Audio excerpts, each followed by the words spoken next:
Por supuesto, también agradezco nuevamente a Nicolás y a La Otra Mirada por seguir contribuyendo a mejorar el debate público y, desde luego, en la defensa de ciertos principios claves para el desarrollo de los países.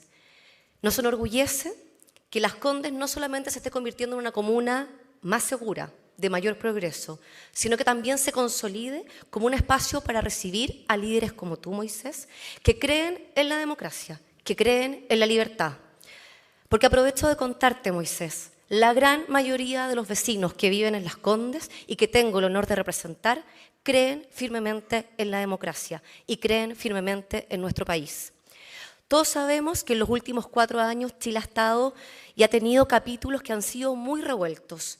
Me acuerdo en un encuentro también organizado por La Otra Mirada en el Teatro Municipal de Las Condes, cuando Mario Vargas Llosa decía que Chile se había caracterizado por ser un país un tanto aburrido, en el que no pasaba nada y que la estabilidad era un sello garantizado, pero que eso había cambiado drásticamente en octubre del 2019. El legado de esos días aún repercute en nuestro país, con una violencia que además es terrorismo en algunas zonas de nuestro país y con un capítulo constitucional que sigue abierto. Por lo tanto, estás hoy en nuestro Chile en un momento clave. Hoy más que nunca necesitamos reflexionar, entender qué nos está ocurriendo como país y con mucho compromiso defender nuestra democracia de aquellos males que tú muy bien llamas las 3P: polarización, la posverdad y el populismo. Todo lo anterior para volver a ser un país donde reine la esperanza, donde se pueda volver a confiar en las instituciones, donde tengamos una clase política seria, íntegra, y volver a ser un ejemplo como una sociedad con una democracia sana y ejemplar. No me quiero alargar mucho más, pero sí me gustaría dejar planteada una pregunta que quizás es algo amplia y que nos dejará a todos una tarea para reflexionar. ¿Cómo cuidamos, cómo fortalecemos nuestra democracia cuando actualmente somos gobernados por una izquierda del Partido Comunista y la izquierda del Frente Amplio que cree tener la posverdad en sus manos? Moisés, en mí encuentras una aliada que representa una comuna en la que todos sus vecinos quieren y promueven la democracia, el respeto por las instituciones y la libertad de las personas. Nuevamente, muy bienvenido y muchas gracias.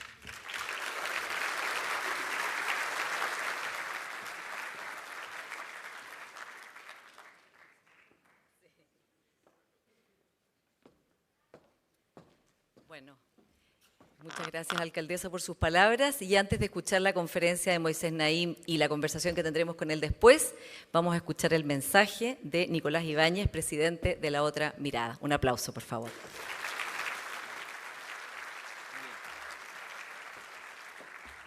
Brevemente, qué gusto verlos nuevamente. Muy buenas tardes a todos los amantes del pensamiento libre y de la reflexión profunda.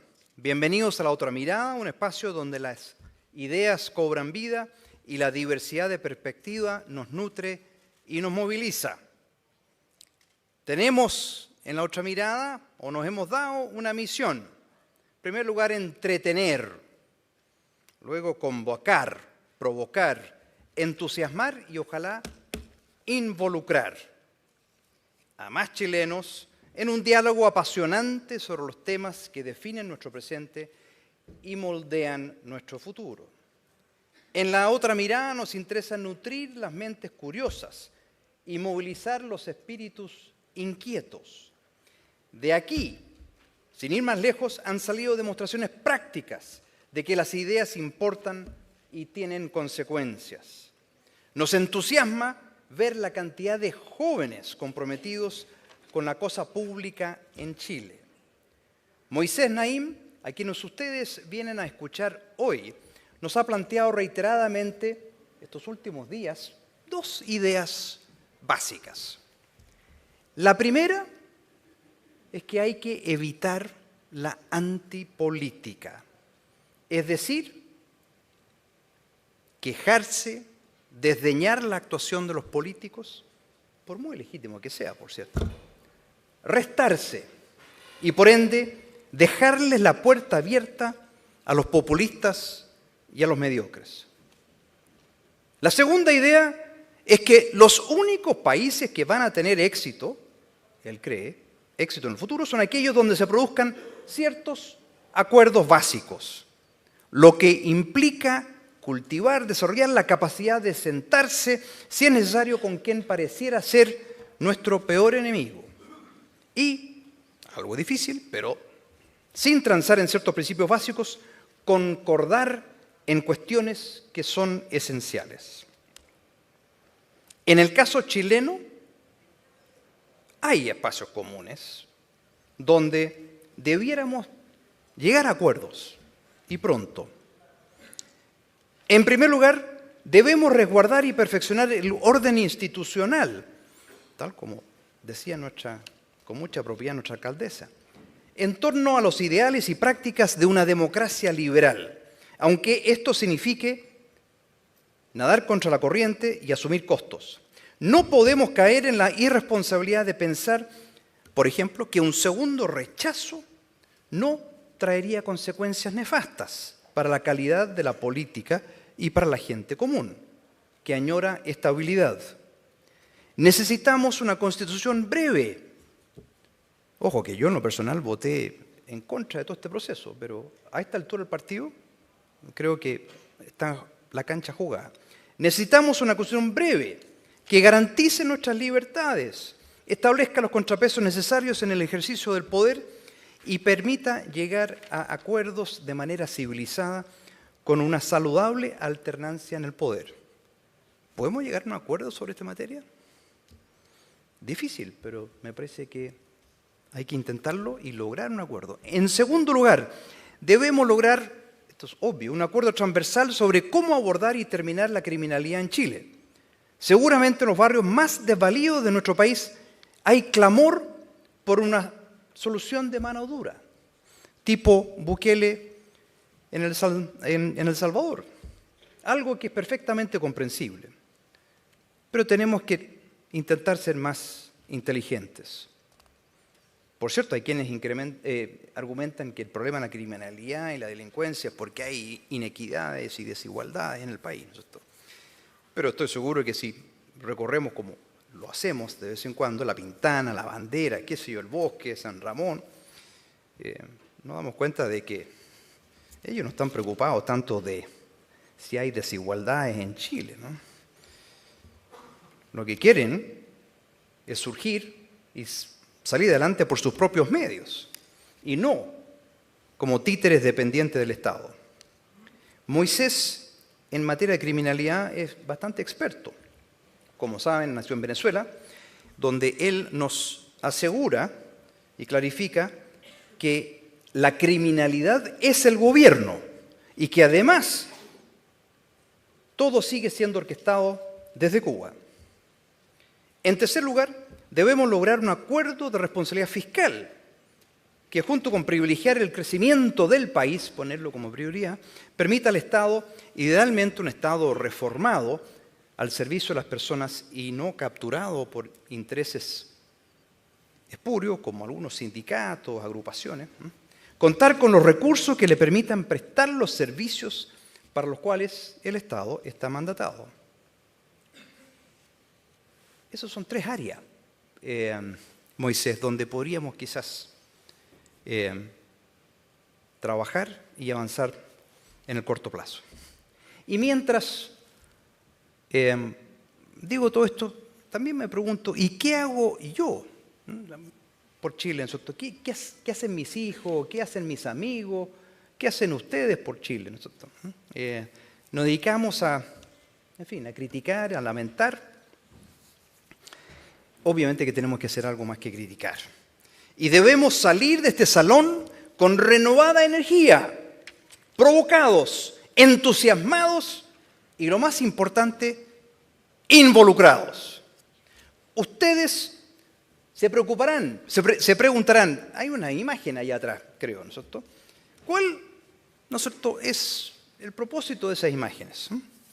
Son láminas que ilustran el ciclo de acontecimientos que han caracterizado nuestra historia reciente. Ciclo que partimos 10 años antes del 11 de septiembre, porque es obvio, ¿no es cierto?, que lo que pasó ese día, muy lamentable, es producto de una serie de acontecimientos previos. Pero no hemos visto a focalizarnos en el pasado, ni a perder tiempo discutiendo acerca de cosas obvias, como que debemos condenar las violaciones a los derechos humanos o que, en fin, el intento de imponer una dictadura del proletariado terminó por destruir nuestra democracia. Ahora bien, sí hay que aplaudir algo del pasado, que por ahí se retrata, que es lo que se logró durante los mandatos de Elwin, Frei, Lagos, Bachelet y Piñera. ¡Bravo por ellos! Y bravo por todos nosotros. Termino reiterando, cuidado con la antipolítica. Cuidemos nuestra democracia. Sin más preámbulos, invito a Moisés a este escenario y a ustedes a disfrutar de un análisis que estoy seguro les llenará de energía positiva. Moisés, bienvenido. The stage is yours.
Sources tell ABC News. Our enemies can make it look like anyone is saying anything at any point.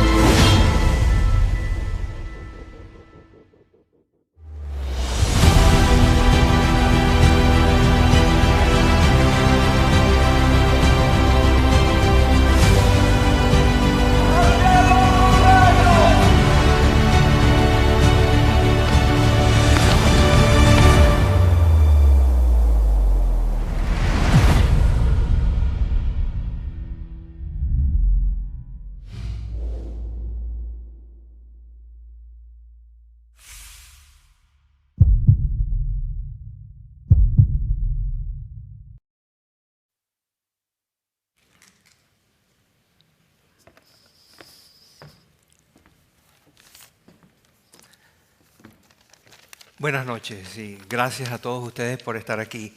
Gracias a Nicolás Ibáñez, infatigable, provocador, interesante. Gracias. Gracias al equipo que ha producido todo esto. Gracias, alcaldesa, por sus palabras y por sus exhortaciones a que pensemos diferentes. La vida te da sorpresas. Sorpresas te va la vida. Ese es uno de los aportes importantes de uno de los intelectuales buenos de América Latina, Rubén Blades, que además de ser cantante de salsa es abogado y ha estado en política, etc. La vida nos ha dado sorpresas, sorpresas nos da la vida, es parte de lo que somos, la volatilidad de América Latina es conocida y cada volatilidad nos trae sorpresas. Aunque últimamente las sorpresas se han puesto muy pesadas, ¿no? Una de las sorpresas grandes, por supuesto, fue el COVID-19, la pandemia, que nos ha abrumó, nos desconcertó, nos confundió, nos energizó, nos asustó. Y fue una gran sorpresa. Pero después la sorpresa aún mayor fue que la humanidad se las arregló para que en un tiempo récord apareciera la vacuna. Eso no había pasado antes que las vacunas pudieran aparecer con tanta velocidad. Y aparecieron de una manera, de una ciencia veloz que coexistía con una política atroz. Los políticos peleándose por sus cuotas de vacunas, por dónde entrarlas, cómo manejarlas, y acusaciones de quién era el culpable y quién no, etc. Mientras todo ese teatro político ocurría, los científicos de diferentes países, diferentes organizaciones públicas y privadas, multilaterales y nacionales, trabajaron para encontrar algo que nos permite estar aquí. Esta reunión, con este formato, con todos ustedes y yo sentados aquí, era imposible en el 2020, 2019. Y venimos aquí que estamos todos tranquilamente sentados, asustados por muchas cosas quizás, pero no por el COVID. Y entonces, al mismo tiempo, sin embargo, que está ocurriendo se ha podido contener, quién sabe si vuelve a aparecer el COVID-19 o aparece otro tipo de virus, etc. Pero por ahora lo que está sucediendo es que se ha contenido la pandemia del COVID-19, pero hay otra pandemia mucho menos evidente, menos visible, pero igual de grave. Es la pandemia de la salud mental a nivel mundial. Los números son aterradores. Uno de cada 4 adultos del mundo sufren de algún tipo de trastorno mental. 1 de cada 4. Solo 1 de cada 3 de ellos recibe los tratamientos debidos. Cada segundo se suicida alguien en el mundo. Cada segundo. 300 millones de personas sufren de ansiedad. Una ansiedad que es pandémica, que es global, que siempre hay grados de ansiedad, pero esto ha alcanzado niveles y ha penetrado en lugares que son claramente inéditos, no tienen precedentes. Y es por eso que esta ansiedad tiene mucho que ver con esta sensación de que están pasando cosas, esas cosas van a ser muy grandes, hay profundos cambios, son globales, no las conocemos, sabemos que están y sabemos que nos van a afectar a nosotros, a nuestra familia, a nuestro trabajo, a nuestro vecindario, a nuestro país. Todo va a ser afectado por estos grandes cambios. Pero lo que no sabemos es cómo vamos a quedar cada uno de nosotros en todo esto. Y eso es una fuente que exacerba otros gatillos y otros disparadores de la ansiedad.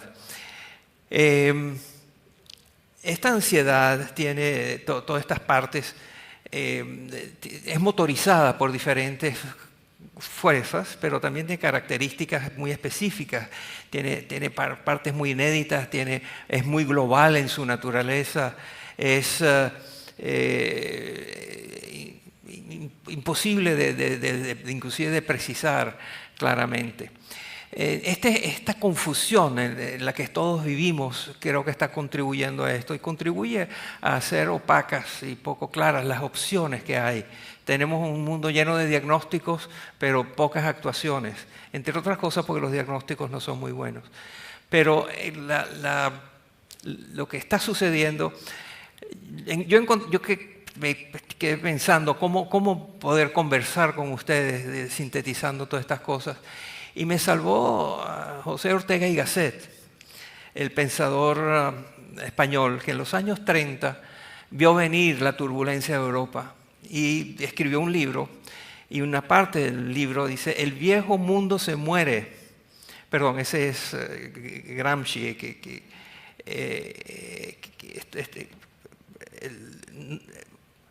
lo que quiero decir es que no sabemos lo que nos pasa. Y eso es precisamente lo que nos pasa, el hecho de no saber lo que nos pasa. Yo creo que eso capta muy bien lo que está pasando, combinado con lo de Gramsci. Antonio Gramsci, un italiano pensador marxista, estando en la cárcel por su conducta antifascista, escribió sus cuadernos en la cárcel y allí dijo una frase muy famosa: el viejo mundo se muere, el nuevo tarda en aparecer y en ese claroscuro nacen los monstruos. Yo creo que la combinación de los dos ciertamente nos dice algo sobre estos tiempos. No sabemos lo que nos pasa y eso es lo que nos pasa y nos angustia y crea las ansiedades. Pero al mismo tiempo, en el medio de esta transición aparecen los monstruos y es nuestro deber detectarlos y neutralizarlos a tiempo. Pero ¿de qué estamos hablando realmente? ¿Cuáles son estos cambios? Son profundos cambios que pueden afectar hasta la civilización tal como la hemos conocido hasta ahora. Van a producir alteraciones drásticas en nuestros estilos de vida.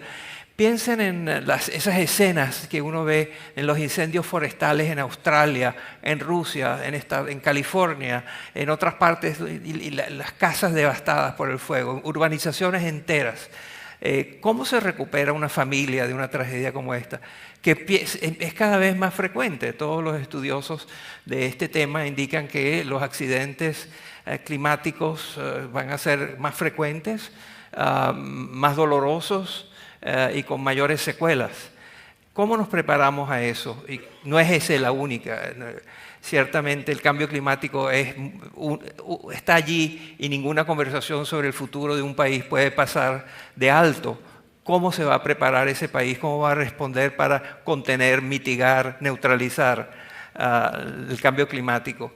Y en los últimos días los estamos viendo, y todos los días en los periódicos, en las noticias aparece otro ejemplo de esto, ¿no? De esta tendencia. La inteligencia artificial, creo que no hay suficiente sensación de alerta y de alarma con respecto a esto. Esto es una maravillosa tecnología que va a mejorar las vidas de todos nosotros. Va a haber nuevas posibilidades, va a haber nuevas medicinas para enfermedades que pensábamos incontrolables.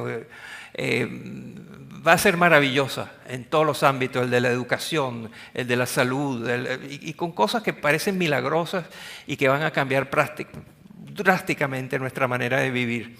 Como toda nueva tecnología, es un arma de doble filo. Tiene todas estas cosas maravillosas que yo estoy pronosticando o anunciando, pero también tiene el lado oscuro, donde son utilizadas estas tecnologías para hacer el mal, para promover intereses horribles, etc. Y así vamos a tener que vivir con un tiempo, con la inteligencia artificial cambiándonos la vida día a día, al mismo tiempo que está siendo utilizada y explotada por actores malignos. La edición genética, conocida como CRISPR, la posibilidad de que los seres humanos alteren el diseño genético de personas, animales, etc. Eso también abre puertas extraordinariamente positivas, pero al mismo tiempo da miedo tener gente a cargo de rediseñar lo que es un ser humano. El aumento de la conflictividad social. Las calles del mundo están ardiendo. Ya la manera de protestar no es escribiendo cartas, no es dando discursos, es bloqueando calles, quemando carros, quemando estaciones del metro. No hay duda, y hay indicadores muy claros que en todas partes del mundo la conflictividad social, los índices de conflictividad social han aumentado. Las superpotencias enfrentadas, ¿quién hubiera dicho, ¿no? Habíamos pensado que la geopolítica se había transformado y que ya las ideas, conductas y políticas que eran comunes en el siglo XIX, en las grandes potencias tratando de cambiar fronteras e intervenir de una manera bélica contra sus vecinos, eran cuestiones ya pasadas, pero resulta que ya estamos viendo que no. Y claramente la de Estados Unidos y China, donde son dos países que están destinados a rivalizar y destinados a colaborar. Y si no va bien una de las dos cosas, pues se amplifica el problema. Pero ciertamente eso que parece tan remoto, ¿qué tiene que ver Chile con una cosa que está pasando en Taiwán, en Ucrania? Bueno, va a tener que ver y va a haber conexiones. Este es un mundo donde todos somos vecinos, nos guste o no nos guste. El ataque mundial contra las democracias, de eso hablaré un poco más adelante, pero creo que todos lo sienten. Esto de lo que se trata no es de dar golpes de Estado que tumban gobiernos, sino ir socavando la democracia desde adentro. Son líderes que aprovechan, logran el poder de maneras más o menos legítimas, pero en cuanto llegan al poder se dedican a debilitar, a neutralizar las instituciones que limitan el poder de los poderosos y del gobierno, del ejecutivo en particular. Eso también voy a hablar de eso. La agudización de la desigualdad. La desigualdad siempre ha estado con nosotros en América Latina, pero creo que hemos entrado en una etapa donde la coexistencia pacífica con la desigualdad es muy difícil de sostener, donde de nuevo las políticas tienen que reflejar una preocupación de incorporar iniciativas que disminuyan la desigualdad. La desigualdad está en el fondo de muchos de los problemas políticos que tenemos. Como dijo Nicolás, la antipolítica, cuyo mantra es que se vayan todos los que tienen que ver con la política, con los negocios, con el poder, no se salva a nadie, no se salva la iglesia, no se salvan los partidos políticos, no se salvan las instituciones de base, no se salvan los sindicatos, que se van todos. Ya basta de corrupción y de incompetencia, ineptitud, etc. Eso es aplicable a casi cualquier parte del mundo. La antipolítica, impulsada por esos sentimientos, es global y aparece en todos los países. Y asociado con esto aparece un gigantesco apetito global por las caras nuevas. Queremos nueva gente, aunque no sepan nada de gobierno, aunque no hayan gobernado, aunque no entiendan de cómo funcionan los países. No importa, queremos caras nuevas, distintas a las que han estado, la antipolítica. Y cuando tienen éxito, las caras nuevas se llaman Hugo Chávez, se llama Milei, son caras nuevas, y vienen a hacer su trabajo, solo para descubrir que lo que ellos creían que era su trabajo es muy distinto, y utilizando, como en el caso de Chávez, claramente, la cara nueva sirvió para perpetuar un régimen que hasta hoy día está en el poder en mi país, Venezuela.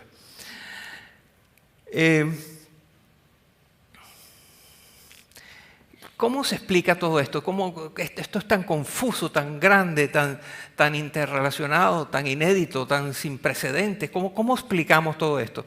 Bueno, yo no creo que se pueda explicar todo esto. Esto es demasiado, tiene diferentes facetas, pero yo tengo mi manera de explicarla, que está en mis libros.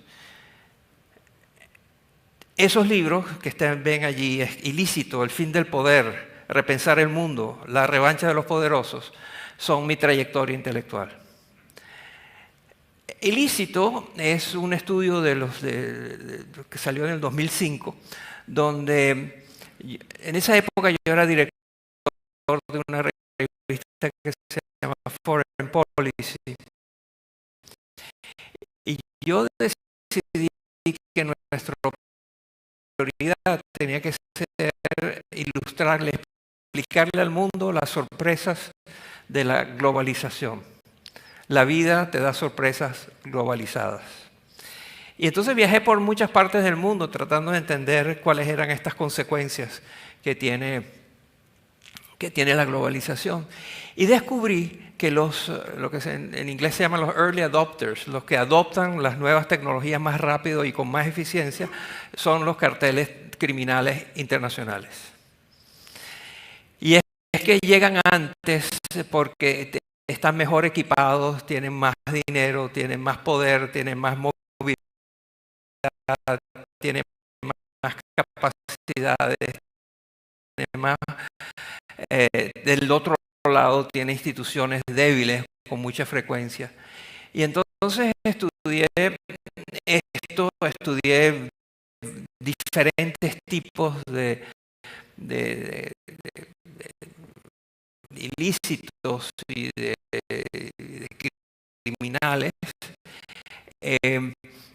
Y lo que encontré fue además que todos los gobiernos declaran la guerra a las drogas, al tráfico de personas, falsificaciones de productos. todos los gobiernos tienen en algún momento la declaración en contra de esto.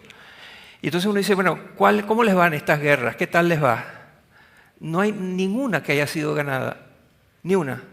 Hay escaramuzas donde de pronto desde una banda importante en algún se detecta, saca y el Estado manda a la cárcel. Son excepciones que no manejan de millones al año acerca del eso del crimen nacional. Además tiene una nueva etapa y una nueva forma de hacer las cosas, que es el crimen organizado.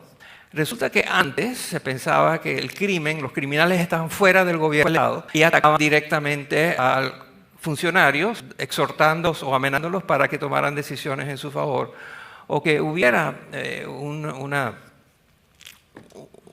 una asociación criminal entre gente que estaba fuera, los criminales, y los funcionarios políticos que estaban dentro del poder. Los criminales son el poder y el poder establecido es el crimen organizado. Y lo vemos mucho. Piensen en Rusia, piensen lo que han leído recientemente acerca del señor que murió en la caída de avión. Piensen quiénes eran su entorno, cómo funcionaban, qué hacían. Allí había claramente un área criminalizada y hay un área criminalizada.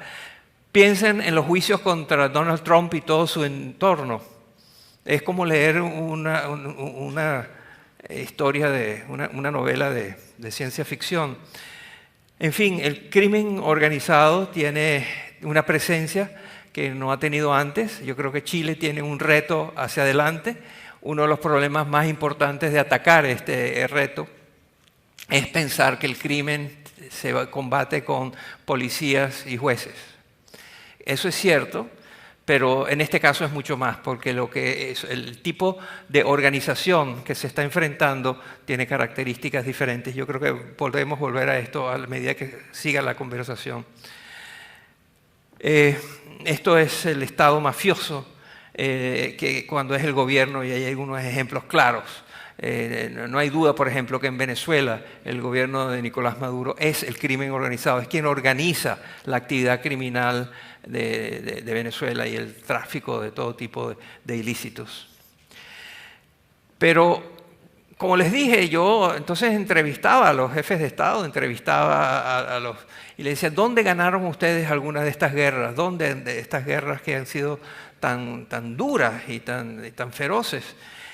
Y la verdad es que no había, y me dio la base para este libro que se llama El fin del poder, porque de entender el poder, cómo estaba funcionando con los carteles, pasé a ver el poder en todo, y descubrí que en todas partes, en los bancos y en los sindicatos, en el Pentágono y el Vaticano, en todo lo que es la actividad humana, en donde el poder importa, el poder se ha hecho más fácil de obtener, más difícil de usar y más fácil de perder.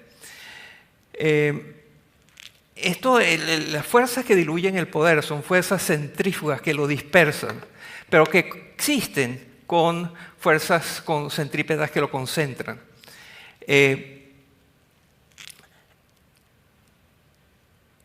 Esto me lleva a mi reciente libro que ustedes tienen, que tiene que ver con qué hacen y cómo han reaccionado los que tienen poder ante este debilitamiento del poder en todas partes, el poder que va siendo menoscabado, etc. Entonces, de nuevo, es la fuerza centrípeta que controla el poder, y es la respuesta que ha sido dada por estos líderes. Y las fuerzas centrípetas que lo concentran y las centrífugas que lo dispersan.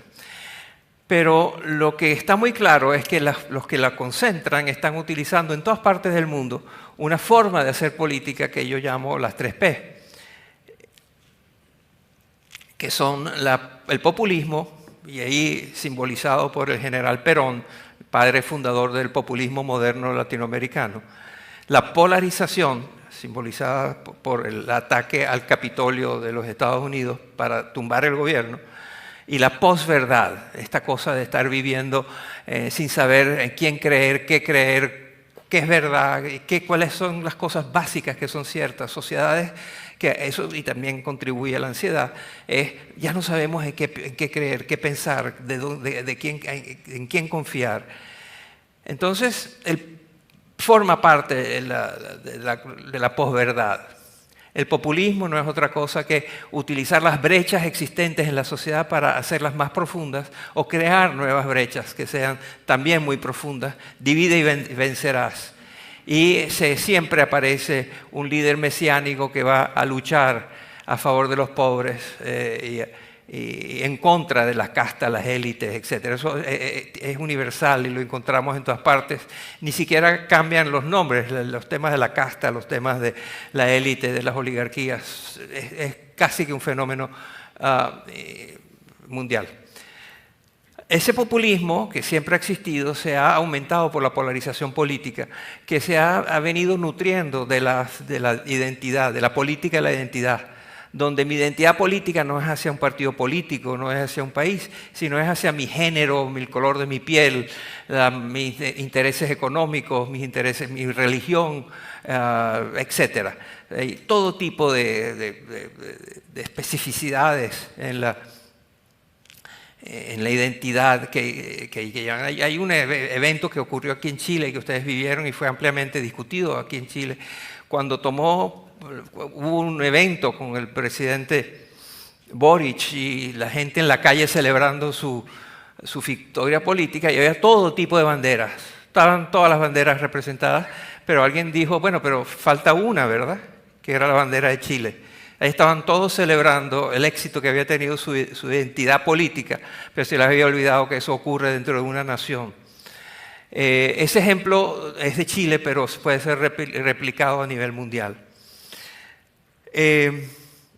Y la polarización, por supuesto que contribuye a eso y contribuye a que las fracturas que existen se profundicen y se perpetúen. Todo esto ayudado por las redes sociales, por la posverdad, por la tecnología, por esto de no saber en quién creer. La mezcla de todo eso da una forma de hacer política que no es de derecha, la hemos visto en la derecha, la hemos visto en la izquierda, en el norte, en países desarrollados, en el sur, en países más pobres. Está en todas partes, está en todas partes. Una característica central de las 3 P's, y estos son ejemplos de 3 P's, es que se mimetizan. Han descubierto que es importante tener el sello de demócrata. Entonces hay toda una escenografía de líderes democráticos, pero que no son sino líderes autocráticos disfrazados de demócratas, y cuya conducta real se parece más a las de un autoritario dictador que las de un líder de la libertad y de la democracia. Todo esto durante la década en la que estuvimos tan distraídos por el Brexit y la pandemia y todo lo que pasó y nos distrajo. Mientras estábamos distraídos viendo esas cosas, la democracia del mundo entró en peligro de extinción.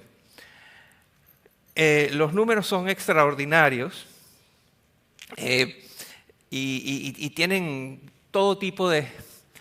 La libertad retrocedió en más países de los que avanzó todos los años entre el 2006 y el 2022. Solo 28 países vieron aumentar su índice de libertad.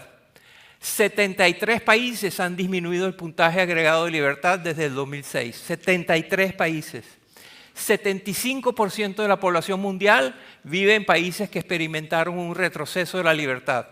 El asalto a la libertad es global.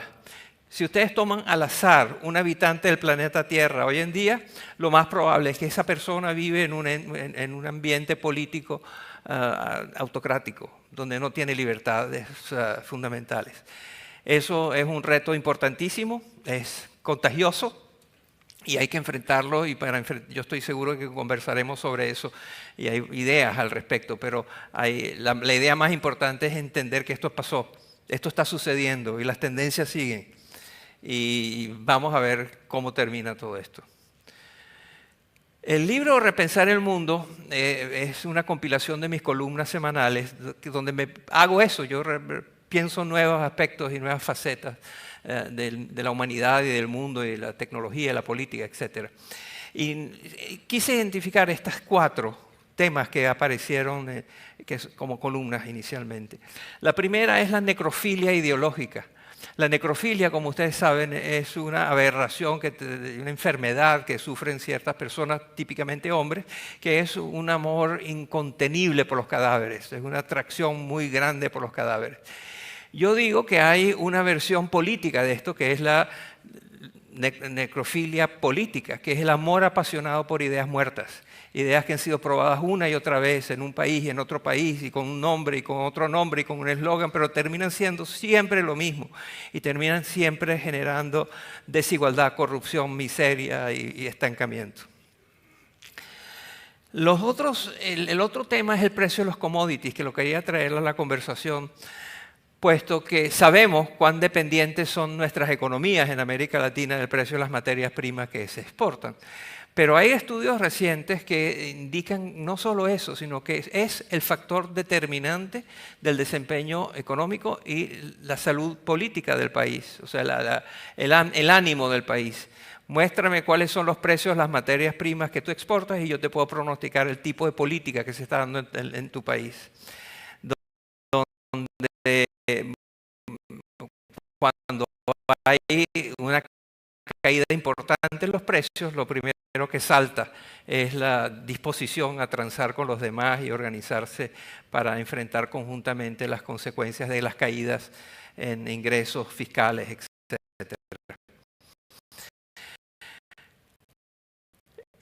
Está luego la búsqueda del hombre honesto. Yo francamente no quiero eso, yo no quiero un hombre honesto o una mujer honesta en el poder. Yo quiero tener instituciones que me garanticen que si estoy equivocado con ese hombre o esa mujer, haya maneras de contrarrestarlo. Prefiero las instituciones que las individualidades en este caso. Por supuesto que me gustaría que fueran honestos, pero tenemos que estar preparados para que no lo sean. Y dejar de estar creyendo la primera cara nueva que nos ofrece las mismas promesas de siempre con diferentes slogans, pero que terminan siempre en lo mismo. Y finalmente el boom de elecciones y la poca democracia. Nunca había habido tantas elecciones a la vez como en estos tiempos, en todas partes del mundo, es un fenómeno global. Hay elecciones para todas partes, todos los días, y los números son extraordinarios. Muchas de esas elecciones son fraudes, son trucos que utilizan los líderes pero hay ¿cómo pensar en América Latina con todo esto? Tres más. Un es juego triunfo para implementar políticas, iniciativas, etc. El juego, y lo vemos en Estados Unidos, lo vemos en toda América Latina, aún en países donde el crimen y los gobiernos son miles. Y hay que entender eso, hay que estar dispuesto a cambiar de actitud y de políticas públicas y de financiamiento y de entrenamiento y de tener la sociedad alerta sobre todas estas cosas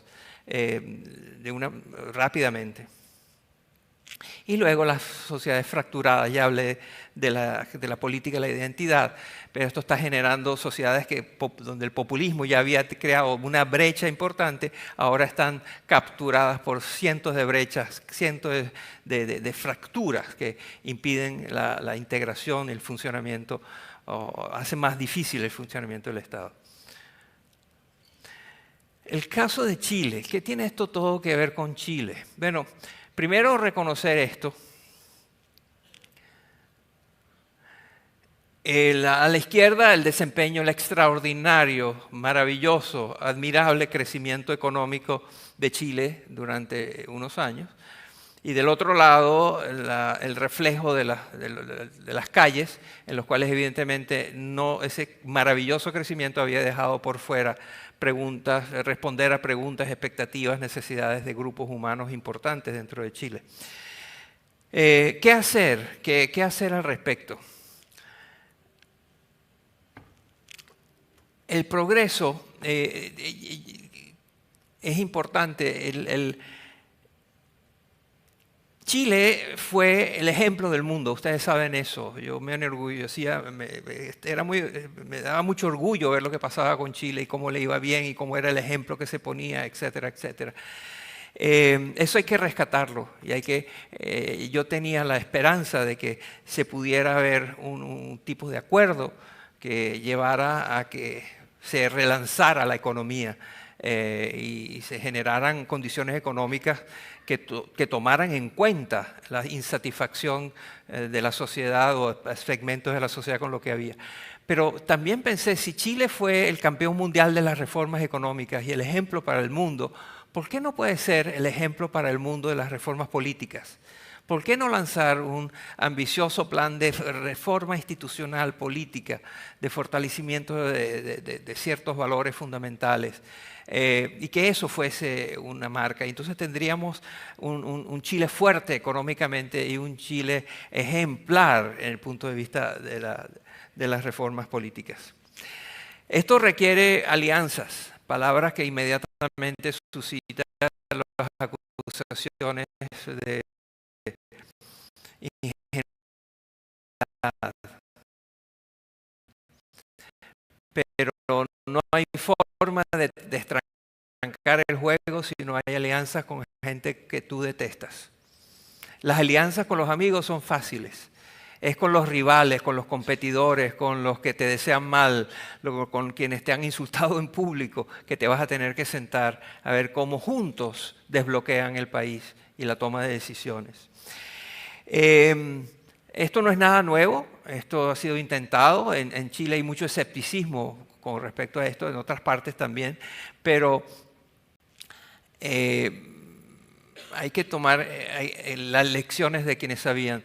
Churchill dijo que lo único peor que Estados Unidos fue con Stalin, ellos se tuvieron en Colombia, no sé si existe en Chile, pero en Colombia la idea de tragarse un sapo, que es una cosa muy desagradable. Bueno, es muy desagradable para ellos, para el presidente Roosevelt, para Churchill, tener que tragarse el sapo de hacer sociedad con Stalin, un genocida, asesino, horrible.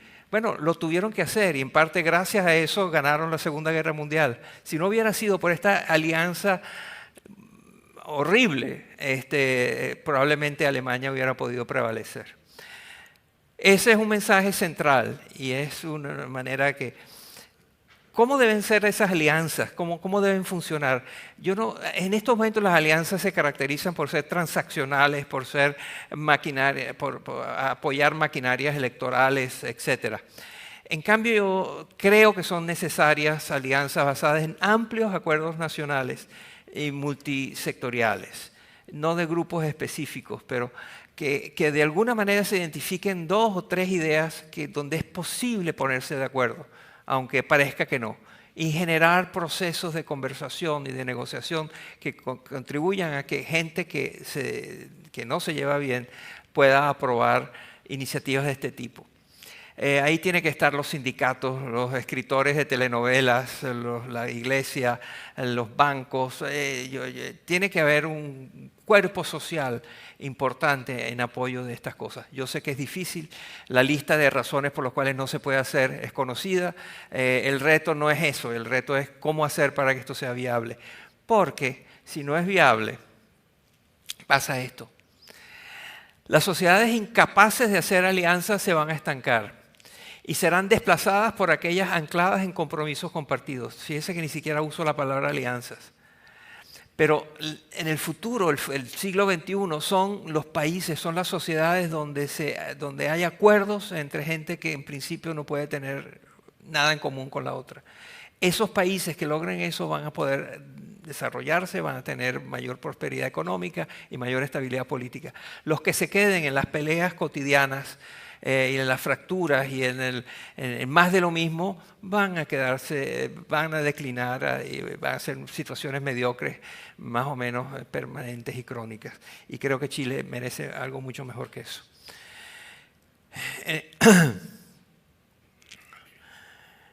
El mensaje central de todo esto es que Chile ya lo hizo. O sea, yo le traigo a ustedes la buena noticia de que ustedes están los chilenos y el país está muy bien posicionado para lograr estas alianzas, muy bien posicionado. ¿Por qué? Porque ya lo hicieron y les funcionó. Es hora de volverlo a intentar. Hay que hacerlo. Gracias.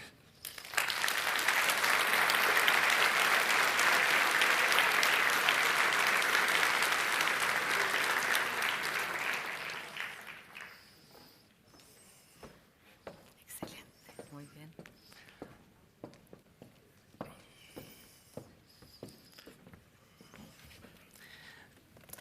Muchas gracias, Moisés, por esta conferencia en que has tocado todos los grandes temas que enfrenta no solo Chile, Latinoamérica, sino todo el mundo, ¿no? Y que tú has resumido en estos liderazgos autocráticos 3P. Quiero partir preguntándote por algo que tú estableces muy bien en tu libro, que dice: el poder hoy día se gana con mucha facilidad, se pierde con mucha facilidad y se gestiona con muchísima dificultad. Entonces la pregunta es, las personas que ganan el poder, sabiendo esto que estás diciendo tú, ¿qué debieran pensar al momento de ejercer ese poder y esa influencia, sabiendo que va a ser muy difícil que lo puedan gestionar y que es muy fácil que lo pierdan? Y que es muy tentador utilizar las 3P, utilizar el populismo, denunciar a quienes son parte del otro lado de la acera, explotar la polarización. O sea, de lo que estamos hablando son de gobiernos que para ser gobierno y para perpetuarse en el gobierno, para terminar un periodo, recurren a las 3P. Entonces allí la alternativa es simplemente tener una propuesta que compita claramente con esta y que muestre cuáles son las implicaciones de las 3P. O sea, las 3P son claramente, van en la dirección de la autocracia. De lo que estamos hablando no es de técnicas jurídicas, estamos hablando de la democracia de un país, de la libertad en un país. Sí. Como tú también dices, Moisés, hay que hablar con mucha claridad respecto de que la democracia está bajo ataque, ¿no? No es que esté en declinación o en declive o en decadencia, sino bajo ataque. Desde ese punto de vista, ¿qué es lo que ayuda a un país como el nuestro y a un país como Estados Unidos, donde tú vives, a todos los países del mundo a combatir este ataque a la democracia? ¿Y cuál debe ser el rol de un liderazgo responsable que intente evitar, digamos, que esta democracia siga estando en peligro y tratar a la vez de servir a los ciudadanos y ciudadanas que han votado por ellos y sacar adelante proyectos que además impidan que líderes autocráticos puedan tomar el poder? Eso va a depender mucho del país y del líder del país. Y en esto estamos pasando por una época poco digna de ser celebrada en cuanto a la calidad de nuestros líderes. El mundo sufre de un déficit importante de líderes creíbles, honestos y competentes. La ineptitud de los gobiernos a nivel mundial es clamorosa. Es increíble lo poco capaces que son los gobiernos de atender las necesidades de la gente. Entonces, allí hay la necesidad, de la misma manera que el mundo tiene un déficit importante de líderes. Algo quizás hasta más grave es el problema de los seguidores. Los seguidores, y no solo en América Latina, en el mundo. Tú, para tener una democracia tienes que tener gente que sepa cuándo votar, dónde votar, por qué está votando. Y nuestros seguidores son muy vulnerables a la manipulación, a los demagogos, se creen las mentiras, creen las promesas. Es muy seductora la manera como le venden los líderes 3P las malas ideas que profesan. Pero eso va a requerir una atención, inclusive. O sea, el ejemplo icónico de esto son los ingleses que al día siguiente que votaron en contra de Brexit, a favor de Brexit, se fueron a Google a preguntar qué era Brexit. Habían votado por eso simplemente por la antipolítica, porque es que se vayan todos, todo es malo, todo lo que tienen que proponer no tiene que ser respetado. Entonces hay que construir y fortificar la capacidad de la sociedad para enfrentar este tipo de promesas que se sabe que no van a ser cumplidas. Un ejemplo reciente de esto está ocurriendo en estos mismos días. El señor Milei en Argentina ha dicho que si gana, y tiene la probabilidad de ganar, va a cerrar el Banco Central de Argentina y va a dolarizar la economía. Bueno, yo pronostico, él no puede hacer eso, no lo va a lograr. Entonces, pero en Argentina hay un debate alrededor de esto, ¿no? Pero no va a llegar a ningún lado. Y es un ejemplo importante, ¿no? Argentina siempre es un caso límite que ilustra bien los extremos fracasados. Sí.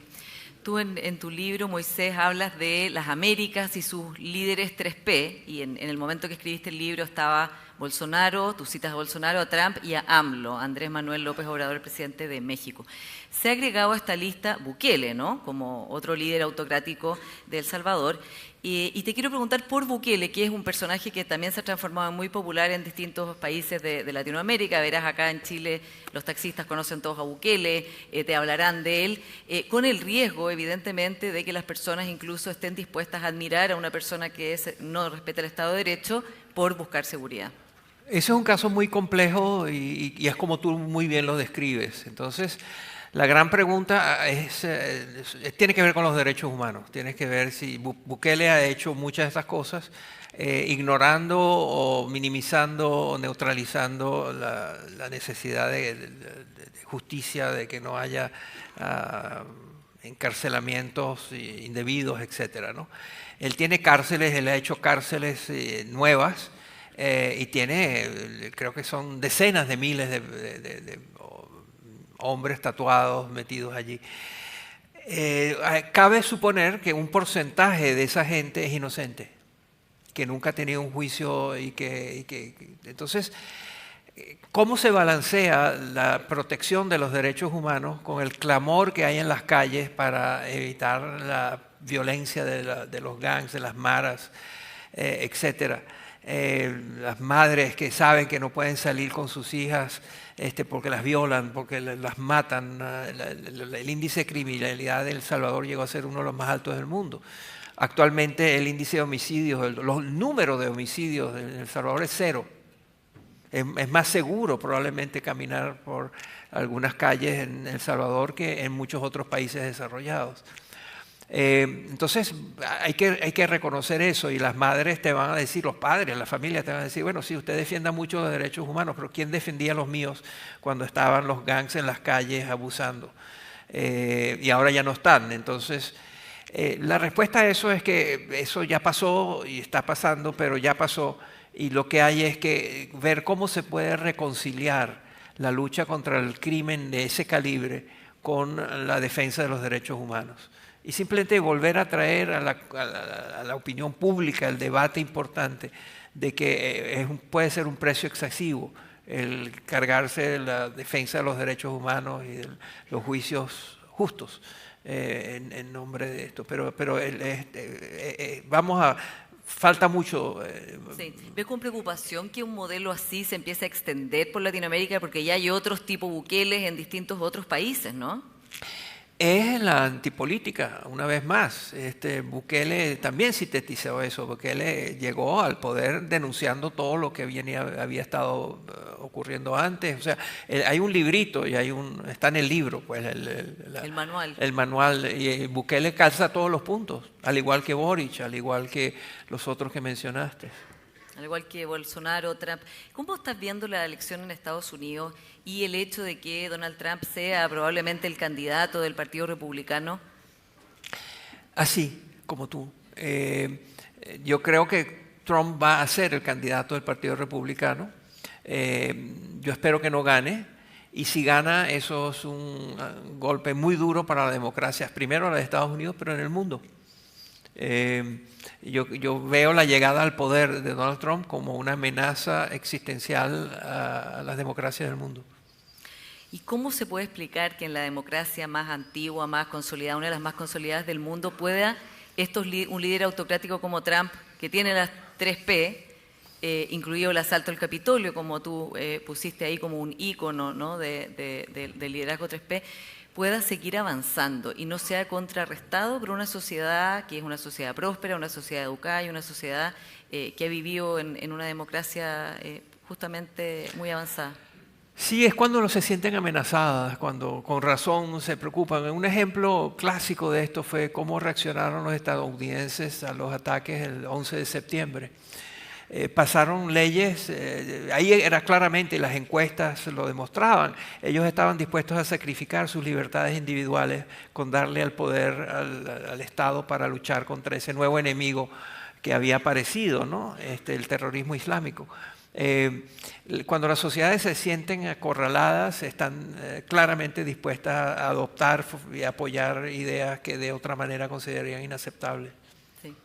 Tú hablaste ahora en tu presentación del juego trancado en Latinoamérica, ¿no? Y el bloqueo, la parálisis, la dificultad de los distintos gobiernos de distintos signos de sacar adelante sus agendas, y también de la importancia de hacer alianzas con las personas que uno no tiene nada en común, incluso que deteste, incluso que se ha ofendido públicamente.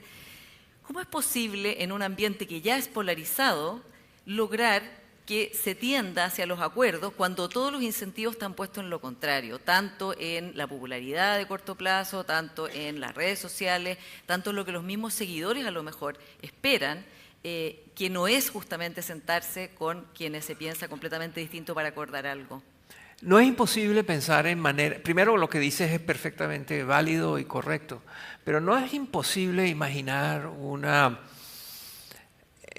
coalición de la concordia donde se identifiquen 2 o 3 temas, y Nicolás los mencionó. ¿Quién puede estar en desacuerdo con que partes en conflicto político se sienten a negociar qué hacer con la criminalidad? Imagínate que se decida que se va a trabajar conjuntamente y en concordia para enfrentar el tema de la criminalidad, y que si no lo enfrentan pronto se les va a volver un problema crónico mucho más grave. Esa propuesta estoy seguro que puede tener... ¿Cómo sale un político en televisión diciendo que no se quiere sentar con nadie para hablar en concordia de cómo combatir el crimen? Eso tiene un costo político de algún tipo, mientras que si dice que cómo no, que es una prioridad, etcétera, bueno, vamos a creerle y vamos a meterlo. Yo sí creo que hay que identificar 2 o 3 temas que no son enormes, sino son... Uno es ese, el de la criminalidad. El otro es la parte de las reglas fiscales.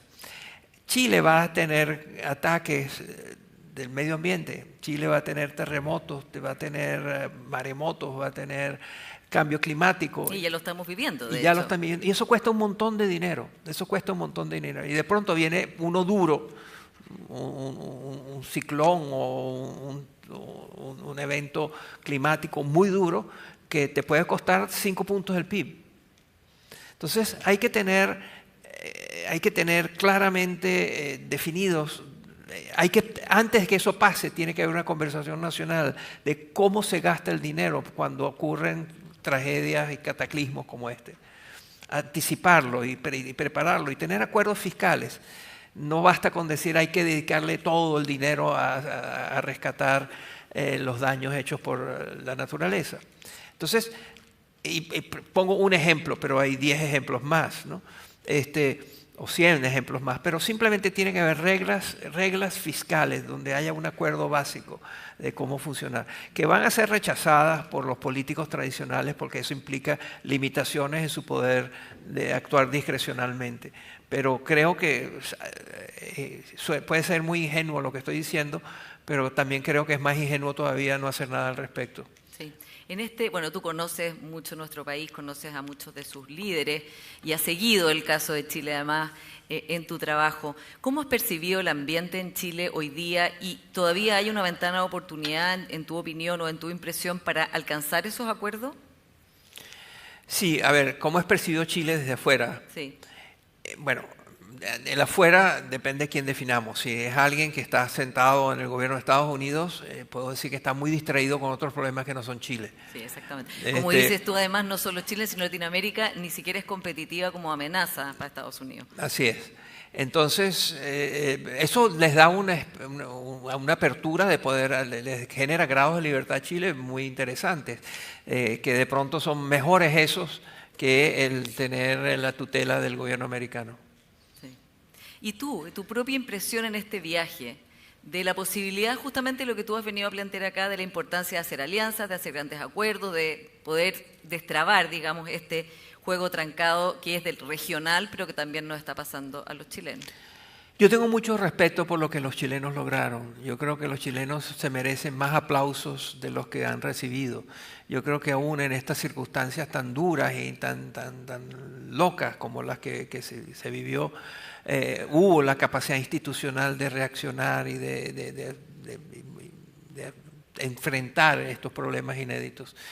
Entonces yo sinceramente creo que en la frase con la que terminé mis palabras, yo creo que ya lo hicieron, háganlo de nuevo, pónganse de acuerdo con quienes ustedes no están de acuerdo para discutir temas que son necesarios para el futuro de vuestro país. Véndale esa idea a los escépticos.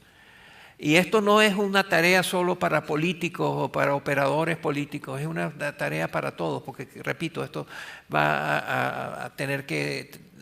el apoyo, va a requerir el apoyo de todos, pero la coalición de la concordia puede ser la base de que al menos se comiencen conversaciones que no existen. No hay, lo que descubro es que el aislamiento, la polarización en Chile está más fuerte que nunca. Claro, y dificultando entonces esos diálogos.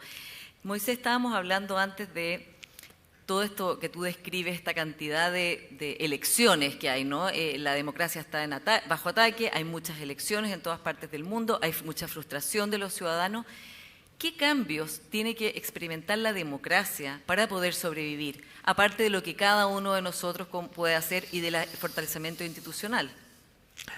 La democracia junto con el capitalismo necesitan una actualización. El capitalismo necesita reformas. Yo no soy de quienes piensan que hay que votarlo todo y empezar de nuevo. Esa palabra que es, vamos a refundar el capitalismo. Yo no creo en eso. Yo creo en identificar cosas muy concretas del capitalismo que no están funcionando, que están generando efectos negativos y trabajar en eso. Y lo mismo con la democracia. La democracia tiene que ser más capaz y más rápida en generar maneras de operar el Estado. No puede ser que en el mundo entero, en estos momentos en el mundo, está siendo controlado por 3 o 4 locos que manejan, que son radicales. Lo hemos visto inclusive debido a alianzas, ¿no? Hemos visto las alianzas en España, donde los separatistas, tanto los catalanes, etcétera, han llevado a acuerdos insólitos con el gobierno. Lo hemos visto en Israel. En Israel hay 4 locos que controlan mayorías y que controlan el Estado. Entonces, hay que buscar maneras como de que las elecciones generen resultados políticos sostenibles y justos. Yo, por ejemplo, opino que nadie puede ser diputado o diputada o senador si no tiene 5% de los votos personales, no de una lista. Para estar en el Parlamento necesitas al menos que 5% de los votantes crean en ti. Eso tiene todo tipo de ramificaciones, algunas no son buenas, pero son costos que hay que pagar para tener un sistema político más estable. La economía, el sistema económico y las políticas económicas tienen que incorporar el cambio climático. Sí, eso te iba a preguntar, ¿qué cambios necesita el capitalismo? El capitalismo no está generando resultados, primero con respecto a la desigualdad. Hay que tener un capitalismo que genere menos desigualdad y que corrija los niveles. Hay países que tienen niveles y Chile tiene un problema de desigualdad importante y hay que atacarlo y lo están atacando, pero quizás hay que hacer mucho más. Lo otro es la volatilidad. Los países no puede ser que cada cierto número de años haya un crash financiero, donde los bancos tambalean, pero las familias se destruyen porque no tienen... O sea, las consecuencias que tuvo la crisis financiera del 2008 están todavía acá y han tenido repercusiones terribles. Entonces, tener un sistema financiero y económico más estable, menos vulnerable a regulares colapsos. Un sistema tanto democrático como económico que sirva para atender el cambio climático, etcétera, ¿no? Parte de los problemas que yo señalé allí necesitan atención, los grandes temas, ¿no? Sí. Moisés, un tema una de las P es la posverdad, ¿no? Las noticias falsas, también la polarización de las redes sociales, la hostilidad, este incentivo, digamos, a discursos muy estridentes, muy polarizantes. ¿Qué solución le ves tú? Porque está en el debate global, ¿no? Se regulan las redes sociales, por ejemplo, se regulan estos discursos que pueden ser muy complejos y muy atacantes de la democracia, o no, digamos, porque también se pone en riesgo la libertad de expresión como principio cuando esto, digamos, vienen planes de ser regulado. La Unión Europea está en el plan de combatir la desinformación vía regulación. En Estados Unidos, por supuesto, la libertad de expresión está garantizada constitucionalmente y es un pilar fundamental, por lo tanto, no. ¿Cómo lo ves tú? Porque es un tema que evidentemente cada vez está complicando más a la democracia, debilitándola más, pero por otro lado las herramientas de combate pueden ser muy peligrosas a la vez. Sorpresas te da la vida, y la vida te da sorpresas. Y una de las sorpresas que vimos hace un mes o algo así fue una carta firmada por los jefes, por los ejecutivos principales de las empresas tecnológicas, donde pedían al gobierno que interviniera, que los limitara, que los regulara, que alertaba a todos a que tomaran en serio los problemas de concentración de ingresos y otros problemas que tienen los monopolios tecnológicos. Los mismos, ellos mismos, eso te da una base para ese es un primer punto, que esta gente que está todo el día en esto y que son todos muy conocedores, están asustados. Segundo, y este es el otro lado de la cosa, de la moneda, no hay precedente en la historia del mundo en los cuales una tecnología que haya sido creada no es diseminada. Volver a meter dentro del frasco lo que ya salió va a ser muy costoso y probablemente irrelevante. Y luego que yo creo que esto está avanzando a una velocidad donde las regulaciones, vas a estar regulando las tecnologías y su producción y diseminación de hace 5 años. Y resulta que de 5 años a esta parte, la inteligencia artificial lo va a transformar todo.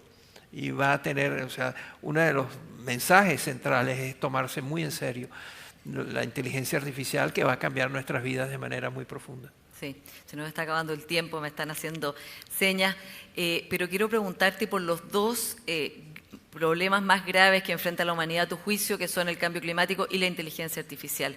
¿Cómo desde un país como Chile nos tenemos que plantear frente a este reto global? Esa es una pregunta. Y la otra, estos dos temas son temas que superan las naciones, los estados, los continentes y requieren enfrentarlos globalmente.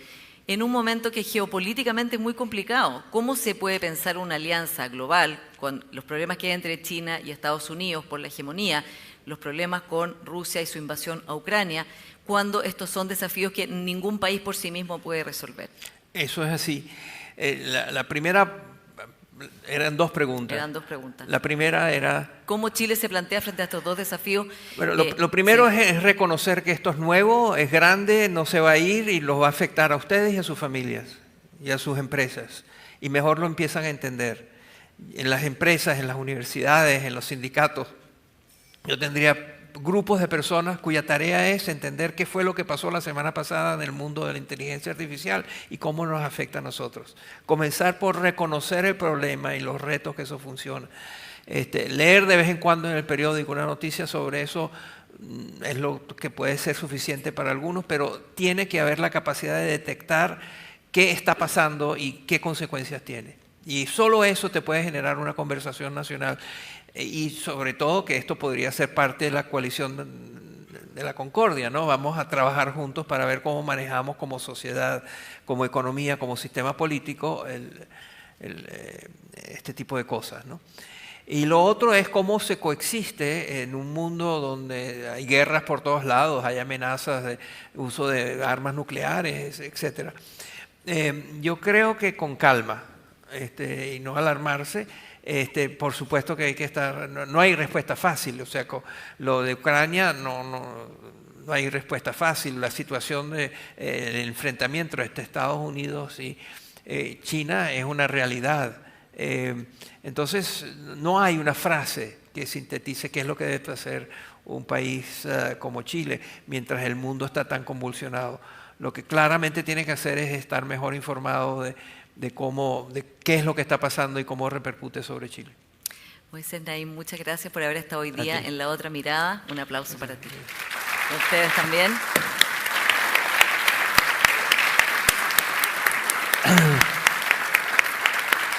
Muchas gracias por haber estado hoy día con nosotros y entiendo que hay un cóctel ahora para todos. Gracias.